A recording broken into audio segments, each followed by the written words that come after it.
Graça e paz, queridos irmãos. É com alegria no coração que podemos louvar ao Senhor e exaltar aquele que nos salvou das trevas para o reino do Filho do seu amor. A palavra de Deus nos diz no Salmo 50, versos 1 e 2, Fala o poderoso, o Senhor Deus, e chama a terra desde o levante até o poente. Desde Sião, excelência e formosura, resplandece Deus. Com certeza, o nosso Deus é o Deus Todo-Poderoso. A Ele deve ser dado toda a honra, toda a glória e todo o louvor. Oremos. Querido Deus, nós te agradecemos, Senhor, porque estamos na Tua casa para bendizer, adorar e realmente glorificar o Teu santo e augusto nome. Sê conosco, ó Deus, criaturas humanas, falhas, imperfeitas, mas, ó Deus, que pelo sangue de Jesus Cristo tenha oportunidade de Te render honra, glória e louvor, porque fomos, Senhor, limpos do nosso pecado. Portanto, Senhor, aceita a adoração, recebe em espírito e verdade, no Teu trono de graça, aquilo que Te ofertamos como aroma suave nesta oportunidade que temos, ó Deus, de Te prestar culto, louvor e adoração. E é em nome de Jesus que oramos. Amém.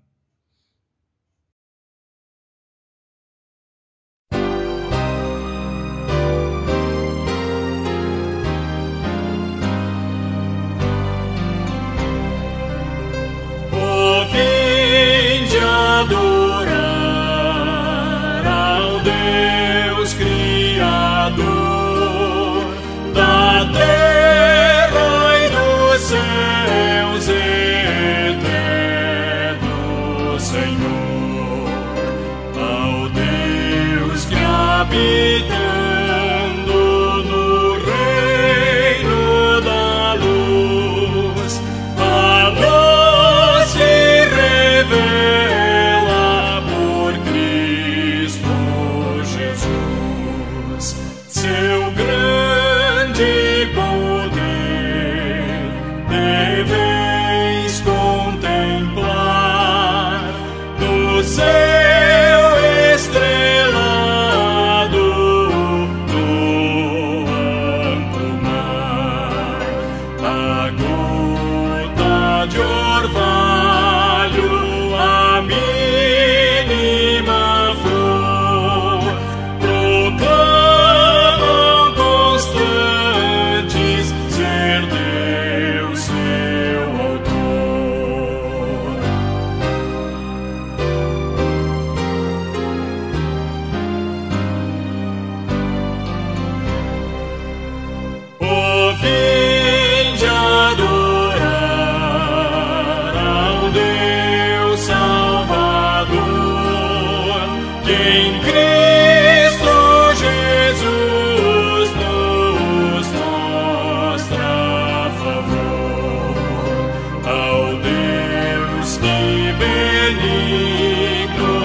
Leitura bíblica, Salmo 62, dos versos 5 a 8.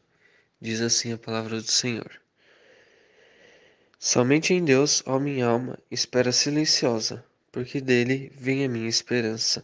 Só ele é a minha rocha e a minha salvação, e o meu alto refúgio, não serei jamais abalado. De Deus dependem a minha salvação e a minha glória. Estão em Deus a minha forte rocha e o meu refúgio. Confiai nele, ó povo, em todo o tempo. Derramai perante ele o vosso coração. Deus é o nosso refúgio. Amém.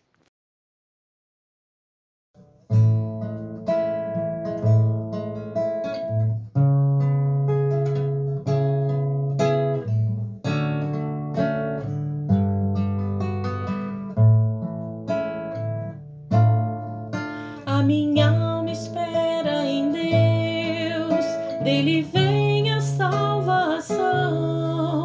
Ele é a rocha, meu alto refúgio.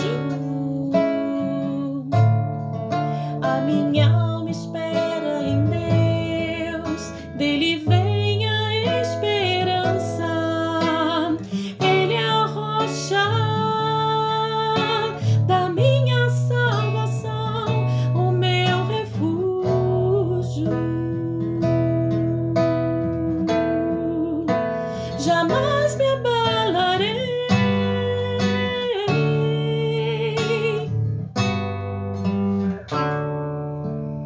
Confiai nele, ó povos, em todo o tempo, derramai perante ele vossos corações, pois é o nosso refúgio, nossa fortaleza, socorro presente em tempos de angústia.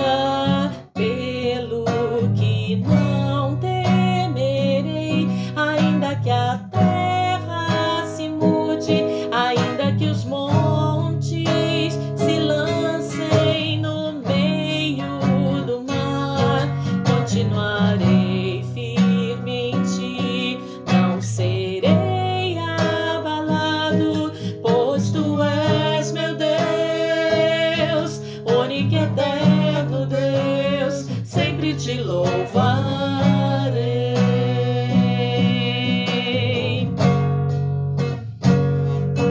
Pelo que não temerei, ainda que a terra se mude, ainda que os montes se lancem no meio do mar, continuarei firme em ti, não serei abalado, pois tu és meu Deus, único e eterno Deus, sempre te louvarei.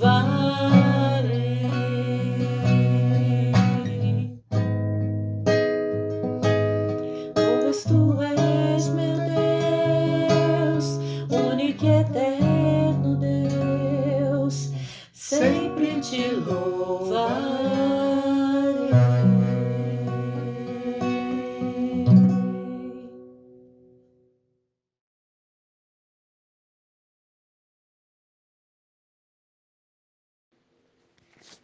Oremos. Santo Deus e amado Pai, graças te damos, Senhor, pelo privilégio que temos de te cultuar novamente. Te pedimos perdão pelos nossos pecados, pelas nossas falhas que diariamente cometemos diante de ti. Pedimos que o Senhor livra-nos, Senhor, de nós, que o Senhor livre, Senhor, dos nossos desejos corruptos, para que possamos, Senhor, ser conforme o teu coração. Que a nossa vida possa refletir a tua vida em nós e que possamos testemunhar em cada ato da nossa vida, Senhor, em cada área das nossas vidas que pertencemos a ti, Senhor. Te pedimos em especial que o Senhor venha estar abençoando também os enfermos da tua igreja, aquelas pessoas que se encontram num leito de hospital.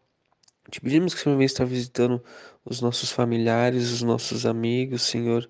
Que o Senhor venha estar fofando os seus leitos e que o Senhor venha estar curando, Senhor, conforme a tua vontade, conforme o teu querer.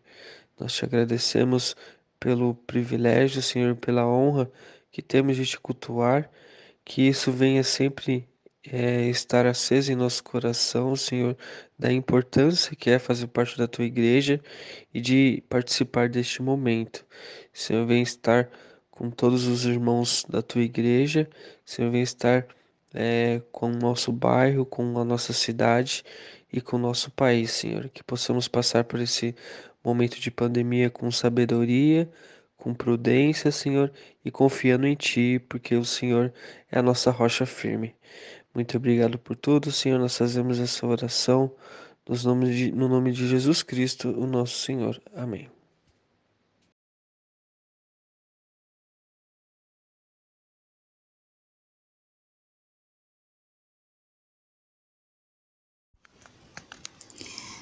Salmo 146, 1 e 2.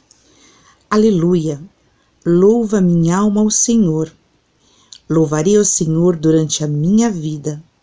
Cantarei louvores ao meu Deus enquanto eu viver.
cego enxergar, sobre órfãos e viúvas, seu amparo ele dá.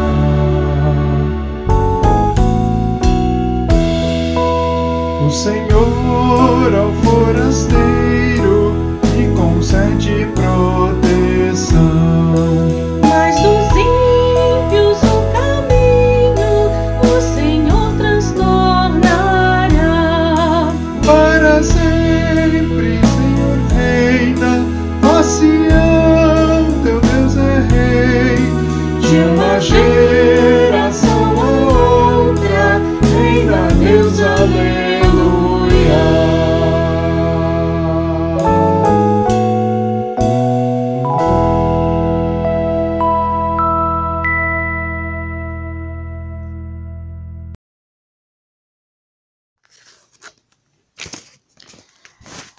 Deus Santo, Deus amado, Tu conheces, Senhor, os nossos corações.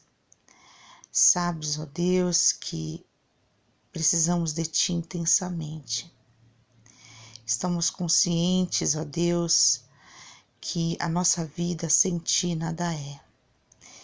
E confiamos, ó Deus, nas Tuas promessas que estão contidas na Tua palavra. Senhor Deus, Te suplicamos que cumpra as Tuas promessas em nossas vidas. Queremos, ó Deus, que aquilo que fizeste no passado aos Teus filhos, que o Senhor possa estar fazendo conosco, ó Deus, derramando o Teu Santo Espírito sobre a Tua igreja. As nossas necessidades são profundas e urgentes, ó Deus, para que o Senhor tenha misericórdia de nós. Não temos forças, ó Deus, para enfrentar os desafios dessa vida muitas vezes, se não for pelo poder revestido do Teu Santo Espírito. Ó Jesus amado, neste momento nós Te suplicamos perdão. Te suplicamos que venha estar conosco, porque precisamos, Senhor, do Teu perdão para que possamos, só assim, ó Deus, estarmos firmes na Tua casa e na Tua palavra. Hoje, Senhor, o mundo tem tantas coisas a oferecer aos nossos jovens, aos nossos adolescentes, a todos nós, Senhor, principalmente o comodismo. Que não possamos, ó Deus, estarmos acomodados, que nós possamos sempre Te buscar em espírito e em verdade. Te suplicamos, ó Deus, que venha estar com os enfermos da Tua casa. Tu sabes quantos e quais são, e sabes, ó Deus, as necessidades dos Teus servos, de todos aqueles também que estão no boletim. Tu sabes, ó Deus, Te suplicamos que o Senhor venha curar, se essa for a Tua vontade.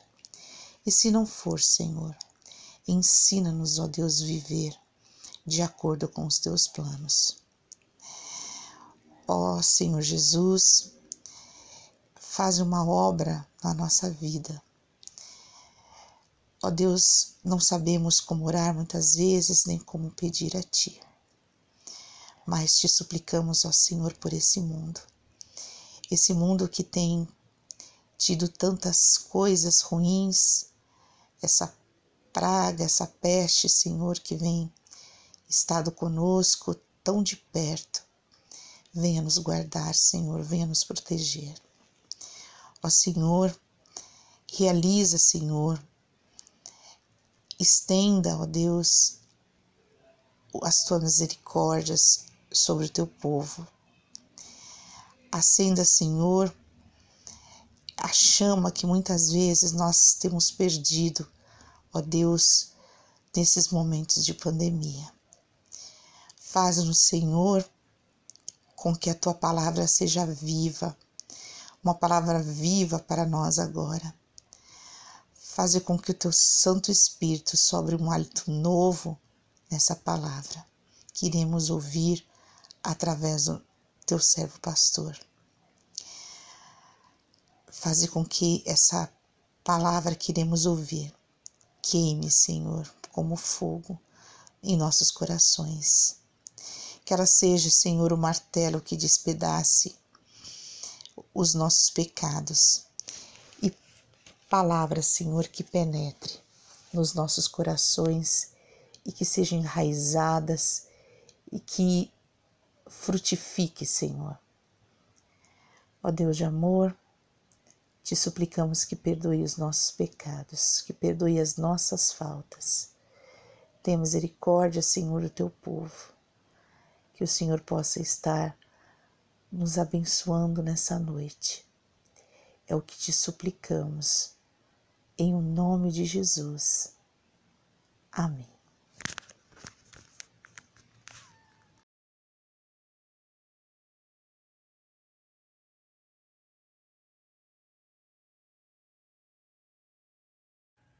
Saúde, amada igreja, com a graça e a paz em Cristo Jesus. Depois deste momento de adoração, contrição, louvor, vamos agora então nos edificar com a palavra de Deus. Nosso texto para hoje encontra-se na Epístola de Paulo aos Romanos, no capítulo 12. Então, Epístola de Paulo aos Romanos, capítulo 12, versículos de 1 ao 8. Teremos então aqui um tema do testemunho interno ao testemunho externo. Considerações. Farei a leitura e depois então nós faremos 3 divisões. Versos 1 e 2, que é o início deste texto, depois versos 3 a 5 e de 6 a 8, encerrando então este texto para a nossa meditação de hoje. Assim diz as Escrituras: Rogo-vos, pois, irmãos, pelas misericórdias de Deus, que apresenteis o vosso corpo por sacrifício vivo, santo e agradável a Deus, que é o vosso culto racional. E não vos conformeis com este século, mas transformai-vos pela renovação da vossa mente, para que experimenteis qual seja a boa, agradável e perfeita vontade de Deus. Porque pela graça que me foi dada, digo a cada um dentre vós, que não pense de si mesmo além do que convém.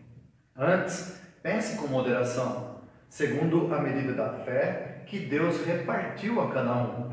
Porque assim como num só corpo temos muitos membros, mas nem todos os membros têm a mesma função, assim também nós, conquanto muitos, somos um só corpo em Cristo, e membros uns dos outros, tendo, porém, diferentes dons, segundo a graça que nos foi dada.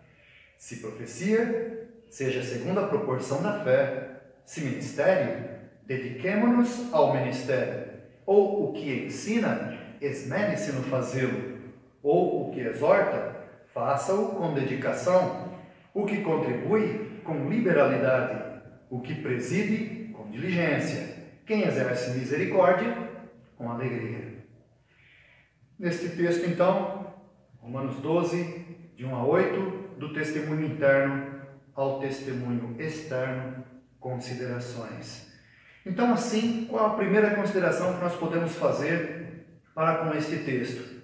A primeira delas é que o apóstolo Paulo trata dos capítulos 1 até ao capítulo 11, toda a questão que envolve a doutrina cristã.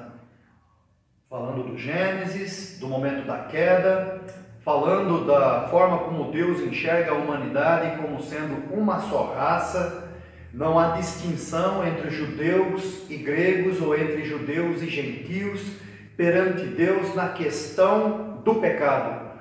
Daí vem então o capítulo 3, que nós muito bem nos lembramos, verso 23, porque todos pecaram e carecem da glória de Deus. Então é no livro de Paulo aos Romanos que nós encontramos a teologia completa do Novo Testamento, abrangendo a questão da queda, abrangendo a questão da lei, abrangendo a questão do povo judeu e os povos gentílicos, abrangendo a questão da salvação de Deus em Cristo Jesus de forma soberana e gratuita, de forma que o homem não tem participação, em sua própria salvação, mas é um ato da livre e espontânea vontade de Deus. Então, toda esta doutrina que nós temos como doutrina segura, inclusive a doutrina da predestinação, descrita no capítulo 8, é onde nós temos então a base de tudo aquilo que nós cremos. Aponta a Deus como o Criador de todas as coisas, e é perante Ele que nós daremos contas da nossa vida. E aí então, depois de todo este tratado teológico sendo ensinado aos romanos, capítulo 12 em diante, até o final desta epístola, teremos então a questão prática. Por isso então, do testemunho interno ao testemunho externo. Considerações. O que é o testemunho interno? O testemunho interno é aquele que nós não podemos mensurar. Ele é algo que é pertinente à tua pessoa. Então é o testemunho do Espírito Santo com o nosso espírito de que somos filhos de Deus. Mas este é um testemunho interno.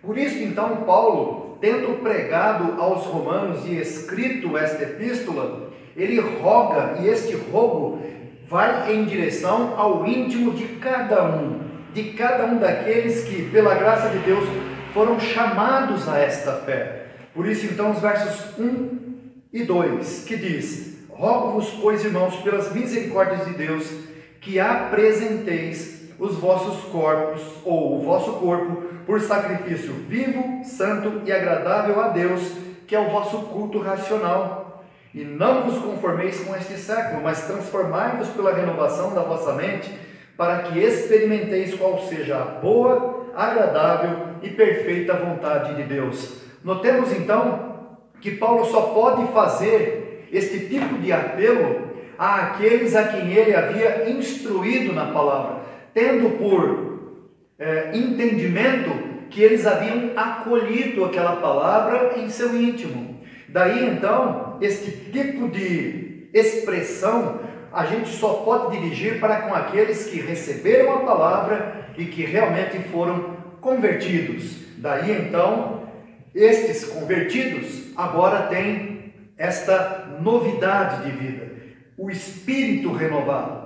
Então, o Espírito renovado haverá então agora esta pessoa se apresentar diante de Deus como quem se consagra. Por isso a expressão de sacrifício vivo, santo e agradável a Deus, que é o vosso culto racional. Agora, este culto racional, ele não vem apenas com a questão de um conhecimento teórico das Escrituras, embora Paulo tenha exposto de uma maneira muito completa os desígnios de Deus quanto à salvação em Cristo Jesus, a graça em Cristo Jesus, e o quanto a lei fora prejudicial na questão do entendimento para com a graça de Deus e a salvação em Cristo Jesus. Entretanto, agora, estes que receberam a palavra da fé, e é em Romanos capítulo 5 que nós vamos entender que o justo viverá por fé. Muito bem, então agora, estes haverão de ter esse testemunho interno, narrados aqui nos versos 1 e 2, como quem acolheu, e agora, daí para diante,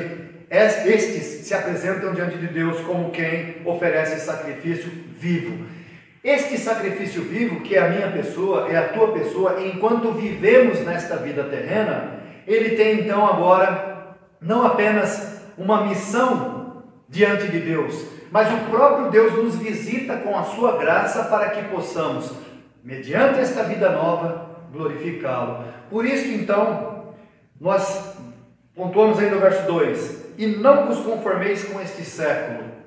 Então, este Espírito novo, agora em Cristo, esta pessoa que foi agora instruída pela palavra, ela passa a viver neste mundo, não mais para se dedicar às obras das trevas, não mais para se dedicar aos ditames deste mundo. Ele não vai se conformar, ele não vai tomar a forma deste mundo, mas agora ele vai, mediante a graça dada por Deus, viver a sua vida dentro daquilo que Deus o talhou. Em outras palavras, cada um de nós somos vocacionados no corpo de Cristo a exercer uma determinada função.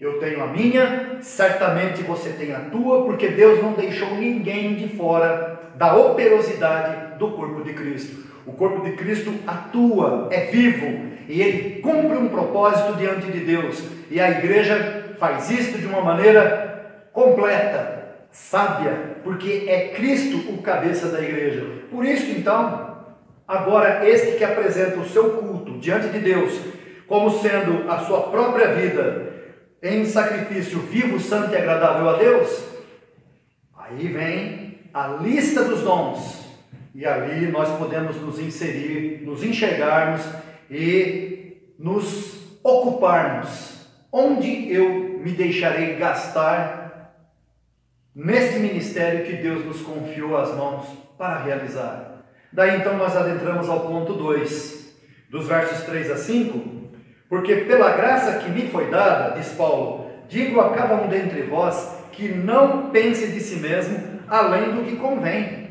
Antes pense com moderação, segundo a medida da fé que Deus repartiu a cada um. Porque assim como num só corpo temos muitos membros, mas nem todos os membros têm a mesma função, assim também nós, conquanto muitos, somos um só corpo em Cristo e membros uns dos outros. 3 ao 5, apenas para denotar a unidade do corpo, que é a igreja, na diversidade dos dons.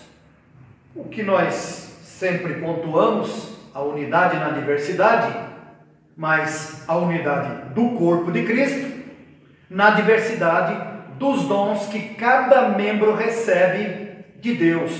Por isso que é bem pontuada a questão segundo a graça que nos foi dada. A graça dada a Paulo no verso 3, mas também a mesma graça que Deus, por sua bondade, nos concedeu. E aqui nós temos então a medida da fé que Deus repartiu a cada um.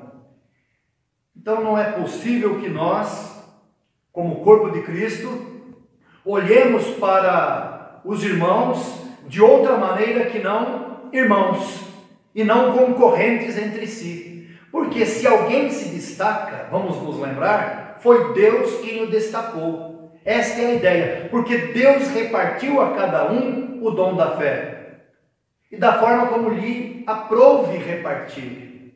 Então, a fé é um dom, e nós sabemos que uns têm mais fé e outros têm menos, no sentido de fé operosa, a operosidade da fé, já falamos disso em outros momentos. Fé salvadora, não tem como mensurar, é fé salvadora, mas tem a fé operante, aquela com a qual a pessoa realiza obras para a glória de Cristo. Uns realizam mais, outros realizam menos, segundo a fé que Deus repartiu a cada um. Entretanto, nós devemos olhar, sim, para o corpo, sempre para o corpo como um todo, e por menor que eu seja neste corpo, eu sendo parte do corpo, é isto que deve encher o meu coração de alegria, em saber que eu participo deste corpo, ainda que eu não seja o maior, ainda que eu venha a ser o menor. O importante é estar no corpo, como quem atua, como quem cumpre o seu papel, como quem cumpre. E o corpo realmente ele é algo bastante interessante. Quando Paulo fala na carta aos Coríntios, vai fazer algumas ilustrações a respeito da unidade do corpo e o quanto os membros dependem uns dos outros, mesmo aqueles que nós nem nos lembramos que temos. Você se lembrou da tua bilis hoje? Você se lembrou do teu fígado, a menos que ele amargou a tua boca. Do contrário, você nem lembra que tem fígado, pulmões, coração, cérebro. Não nos lembramos. Vesícula, não nos lembramos. Você se lembra que você tem as unhas dos pés, você se lembra quando ela encrava. Então tem coisa que nós não nos lembramos, mas está ali, atuante, agindo em favor da nossa saúde. Aí então, todos nós, conquanto membros do corpo de Cristo, devemos sim olhar para o que ele está dizendo. Não pense de si mesmo além do que convém. Não pense de si mesmo além do que convém. E isto realmente é algo que Paulo diz para que a igreja não tenha um espírito de competição. Espírito de competição é da Grécia, é lá no Olimpo, para as Olimpíadas. Mas a igreja há de ser um povo que concorda entre si e cada qual olha para o seu papel como um papel importante, sem invadir ou sem desrespeitar, melhor dizendo, a atividade alheia. Por quê? Porque somos membros uns dos outros e cada qual age segundo a proporção da fé que Deus repartiu a cada um, mas também segundo o dom que recebeu do próprio Espírito de Cristo. O Pai, aqui em Romanos, é destacado como aquele que reparte os dons. Em Efésios é Cristo e em Coríntios é o Espírito Santo quem reparte os dons. De maneira que não há crise se é Deus Pai, se é o Espírito Santo, se é a pessoa de Jesus Cristo quem distribui os dons. Pai, Filho e Espírito Santo é de uma mesma autoridade, é de uma mesma divindade. Por isso que o apóstolo Paulo então não tem nenhuma crise em dizer em Romanos 12 que o dom é distribuído, que os dons são distribuídos pelo Pai. Em Efésios 4 ele vai dizer que os dons são distribuídos por Cristo. E em Coríntios 12 vai dizer que os dons são distribuídos pelo Espírito Santo. Não há crise alguma nesta forma de Paulo nos ensinar. Pelo contrário, reforça mais ainda a ideia da Trindade e como que Deus Pai, Filho e Espírito Santo agem em harmonia para com o plano de redenção e para com a vida da igreja, da qual fazemos parte. Daí então, vamos seguir no versículo 6 a 8, que é a parte final, que diz, versos 6 a 8, tendo, porém, diferentes dons, segundo a graça que nos foi dada, notemos então, versos 6 a 8, a graça que nos foi dada. E esta graça que nos foi dada, ela não vem de uma forma única sobre cada um. Em outras palavras, o elenco de dons aqui descritos não repousam todos eles sobre cada indivíduo, não. Mas as características são distribuídas conforme o Espírito distribui. Então, nós notamos o que aqui nos versos 6 a 8? Tendo, porém, diferentes dons, segundo a graça que nos foi dada, se profecia seja segundo a proporção da fé. Então, que ensina? Profetizar no texto do Novo Testamento não é como no Antigo Testamento. Aqui, a profecia está muito mais voltada para o ensino das Escrituras. Aquele que prega as Escrituras. E ele deve fazê-lo sim, segundo a proporção da fé. Porque não podemos pregar a palavra de Deus sem que tenhamos fé naquilo que pregamos. E por isso, então, é certo que vem com este adendo, aquele que tem o dom da profecia, não perca a sua fé, pregue e sustenha a tua fé, segundo a proporção da fé. Verso 7, se ministério, dediquemo-nos ao ministério, e juntamente com o ministério, veja, ou o que ensina, esmere-se no fazê-lo. E o verso 7 merece sim também um destaque, por quê? O ministério e o ensino, eles estão emparelhados dentro de uma mesma categoria, por isso o ou. E o ensino, para a nossa tradução, que diz, o que ensina, esmere-se no fazê-lo, no original temos, o que ensina, ensine, simplesmente isto, o que ensina, ensine. E na tradução, o que ensina, esmere-se no fazê-lo. E já associando também a questão do ministério. Então, quem aqui não sabe que ensinar cansa? Veja que os apóstolos, quando os helenistas começaram a reclamar que não havia pão na mesa das viúvas helenistas, porque eles estavam sendo esquecidas, aí trataram de eleger diáconos, segundo o Espírito Santo lhes concedeu sabedoria para isso. Mas a palavra foi, não é justo que nós deixemos a palavra para servir as mesas, a pregação da palavra para servir as mesas.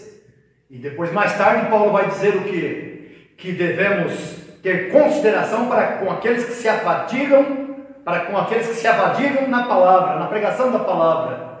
Tem sim um peso no ministério e no ensino, e é necessário sim esta visão em que aquele que ensina esmere-se no fazê-lo. O que ensina, ensine. É como que dizendo, cumpra o teu papel. Não também volte atrás naquilo que você abraçou. Embora para todos os dons nós encontramos o amparo de Deus, a graça de Deus. Alguém já disse que quando alguém não é vocacionado para um determinado ofício, ele não vê a hora de se aposentar, né? Então ele aprendeu uma técnica, desenvolveu uma profissão e ele não vê a hora de se aposentar para fazer o que ele gosta, né? Então casa no campo, casa na praia, alguma coisa para ele poder, um pedacinho de terra para poder cultivar algo. Então não se vê no momento, não vê a hora de chegar o momento de sua aposentadoria. Por outro lado, aquele que é vocacionado não se vê aposentado naquilo que faz, porque é o que dá sentido para a sua vida. E assim Deus nos chamou. Quando Deus nos chamou para que fôssemos crentes em Jesus Cristo, não há sentido em nenhuma outra forma de experiência de vida que não servir a Cristo por meio da graça que Ele nos concedeu. O ministério, o ensino, estes, um e outro, devem ser feitos com dedicação, com esmero, com amor, com zelo. Que assim Deus esteja abençoando aqueles que estão dentro desse contexto do que o texto está nos trazendo neste momento. E o verso 8 que diz, ou o que exorta, faça-o com dedicação. Já falamos disso aqui no outro momento. Exortar biblicamente significa andar lado a lado, caminhar ombro a ombro com alguém, até que este alguém não precise mais do teu apoio, não precise mais do teu ombro. Ele já se endireitou, ele já está novamente reintegrado e ele agora passa a ocupar no corpo o seu lugar de ofício e ele então vai partir para exortar a outros. Lembra de José, o filho da exortação? Nós nos lembramos, houve uma briga lá entre os judeus porque desconfiavam de que Paulo não havia se convertido, que ele era ainda o perseguidor, e José foi lá, filho da exortação, atrás de Paulo. E o encontrou e o trouxe para dentro do colegiado, novamente para o trabalho. E depois o Espírito Santo separará Paulo para a obra a que o chamou. Mas veja, a exortação ali em José é bem interessante nós observarmos que realmente ele era sempre quem estava do lado mais frágil. Assim também ele fez com Marcos. Então, isto é exortar. Ter um olhar atento para com aquele que está desanimado, para com aquele que está triste e colocar-se ombro a ombro como quem ajuda. Por isso, o que exorta, faça-o com dedicação. E no texto original, o que exorta, exorta. Né? O que fica ao lado de, fique ao lado de. Expressão literal. O que fica ao lado de, fique ao lado de. E traduzido aqui, o que exorta, faça-o com dedicação. Então é colocar-se ao lado mesmo de alguém, no sentido de quem ajuda. E no elenco dos dons, nós muitas vezes queremos priorizar uns e outros, em detrimento de alguns outros dons, que nós julgamos ser menos importantes. Mas é por pura ignorância nossa. Nenhum dom é desprezível, nenhum. Todos os dons foram dados por Deus, segundo a sua presciência, segundo a sua vontade, segundo a sua sabedoria em conduzir o corpo de Cristo, a igreja. E ser instrumento de Deus, segundo a graça que Ele nos deu, seja que graça for, seja que dom for, é motivo de honra, é motivo de alegria, é motivo de viver para Cristo com alegria. Ainda no verso 8, o que contribui com liberalidade, não só aqui na Igreja Presbiteriana Terra Nova, mas a história das igrejas pelo mundo, você tem pessoas que Deus levanta para contribuir financeiramente, para contribuir com mão de obra, para contribuir de alguma forma com alguma carência da igreja. Sempre houve, sempre terá. Todos os campos, pelo menos que eu conheço, tem ali alguém que se destaca na contribuição, faz por liberalidade. Alguém pode dizer, é para mandar na igreja. Aí já é outro juízo. O que nós podemos nos aperceber é que Deus sempre levanta homens para que a sua obra não passe necessidade alguma. Sempre Deus se proveu de pessoas que tivessem um espírito elevado para contribuir, liberais para contribuir. Por isso, o que contribui com liberalidade é um dom contribuir. Agora, quem não tem um dom e vai querer contribuir para aparecer, aí a gente lembra de Ananias e Safira, porque não tinham o dom, mas queriam as honras de quem tinha. Que fizeram? Venderam a propriedade, pegaram o valor total, dividiram pelo meio, apresentaram só metade dizendo que era tudo. Por quê? Porque queriam ser igualmente honrados como foi aquele que havia de fato vendido tudo. Isso está registrado em Atos capítulo 5, para quem quiser fazer leitura. Ainda no versículo 8, o que preside com diligência. O que preside com diligência. O dom de presidir e a diligência que Deus requer de quem tem o dom para presidir. Diligência. Conduzir por caminho reto. Conduzir por caminho direito.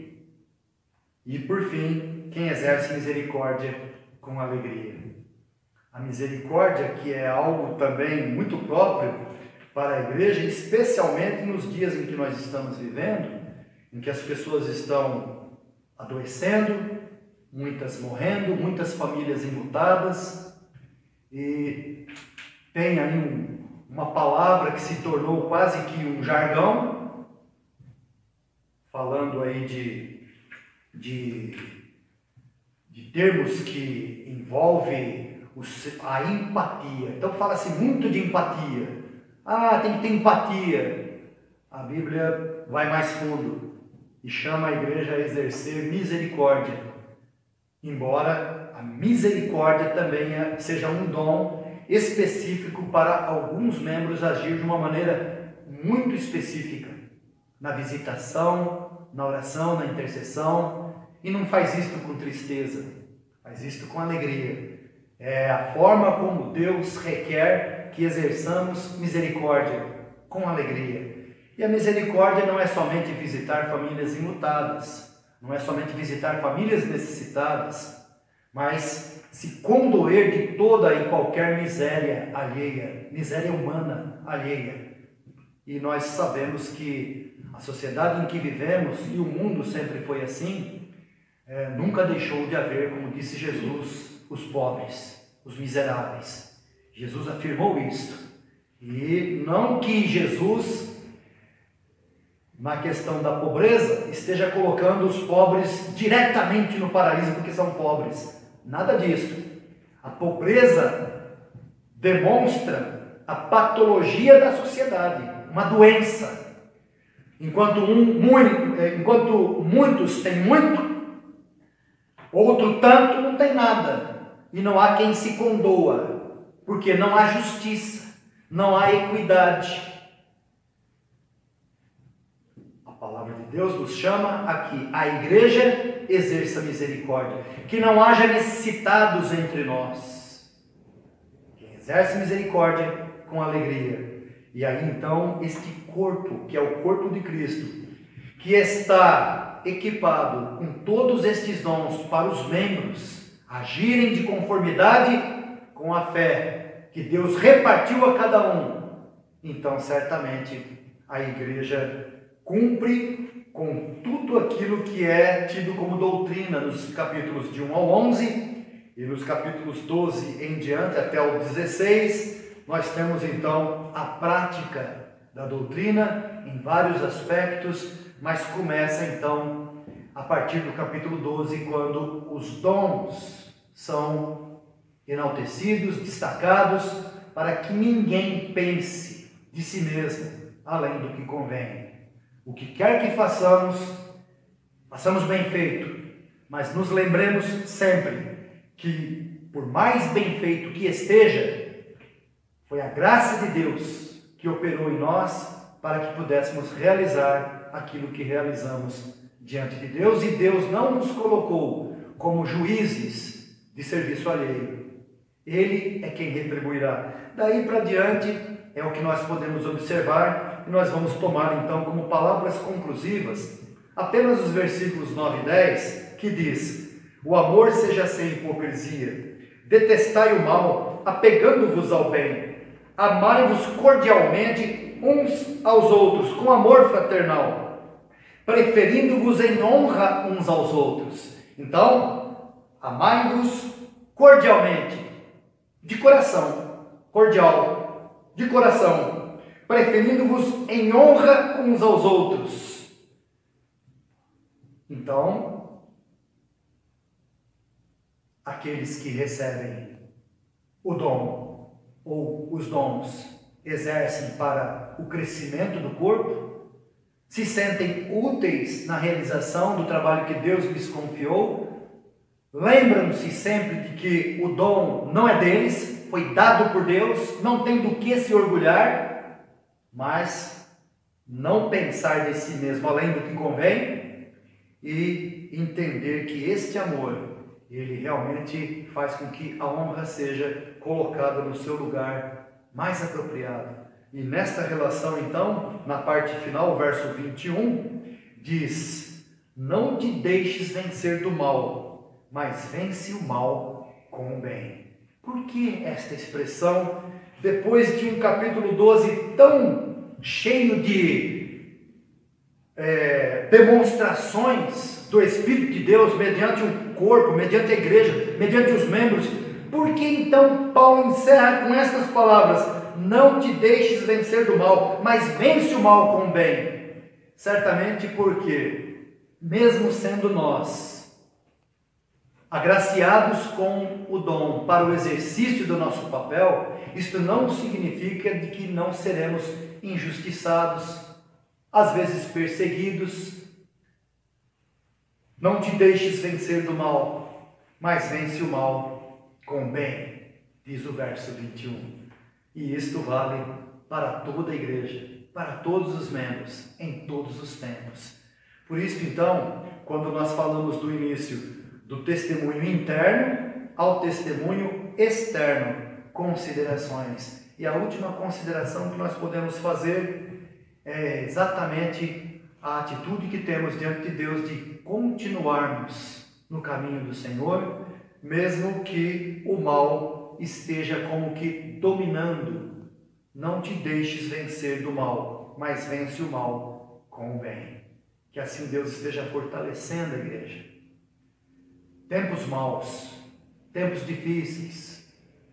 Esta é a palavra desde o período bíblico. E hoje o mundo não está melhor. O mundo está pior. E a igreja não se deixa vencer do mal, mas vence o mal com o bem. De que forma? Fazendo exatamente como o texto em Romanos 12, de 3 a 8, acaba de nos ensinar. Com alegria, com diligência, com liberalidade, cada dom sendo exercido da forma como Deus diz que devemos realizar.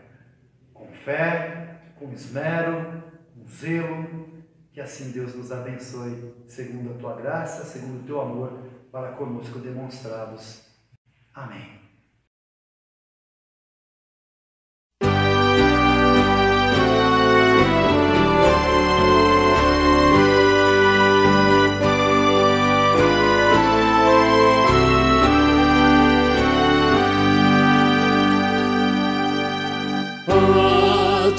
Seja consagrada minha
canção fazendo o teu trono, Salvador.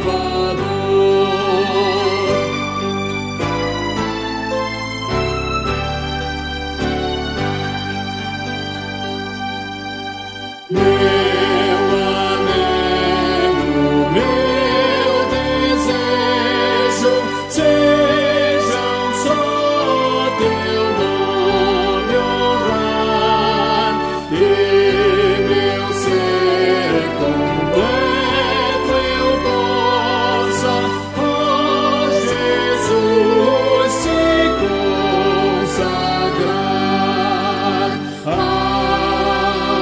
Amém.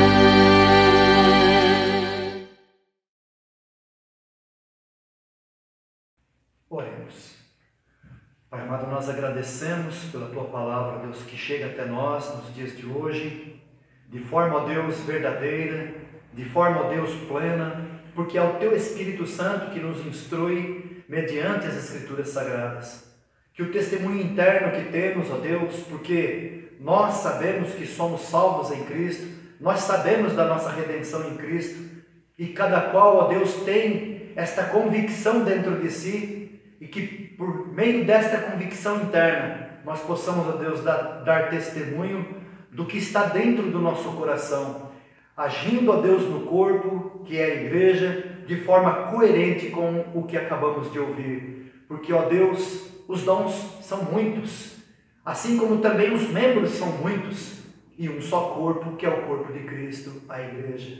Assim, ó Deus, leva-nos à compreensão cada vez mais profunda, ó Deus, destas verdades, para que cada um se sinta útil no Teu reino, útil, ó Deus, na Tua seara, e levemos a bom termo, ó Pai, o dom que recebemos do Senhor, quer ministério, quer o ensino, quer a profecia, quer a misericórdia, quer seja o contribuir, o presidir. Ó Deus, assim o Senhor esteja fortalecendo todos, ó Deus, que estão envolvidos na obra do Senhor, nesses tempos em que vivemos, ó Pai, em que a Tua igreja há de se demonstrar firme e também, ó Deus, operosa nestes dias de pandemia. Abençoa, ó Deus, com a Tua graça, com o Teu amor.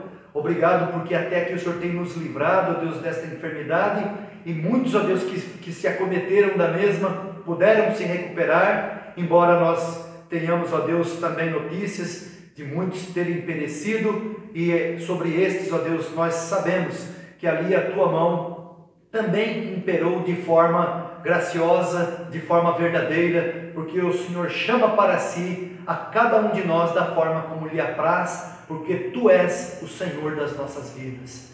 Leva-nos, ó Deus, a cumprir com os Teus desígnios em nossas vidas. Ajuda, ó Deus, a igreja nesta nova semana que o Senhor nos dá a conhecer. Abençoa o Teu rebanho, seja sobre nós as Tuas misericórdias, e abençoa, ó Deus, nós Te rogamos em nome e por amor de Jesus, Teu Filho amado, nosso Senhor e Redentor. Amém. Agora, irmãos, que a graça de nosso Senhor Jesus Cristo, que o amor de Deus, nosso Pai Celestial, que as ricas e eternas consolações do Espírito Santo de Deus sejam sobre vós, povo amado e querido do Senhor, aqui de todo lugar, agora e sempre. Amém.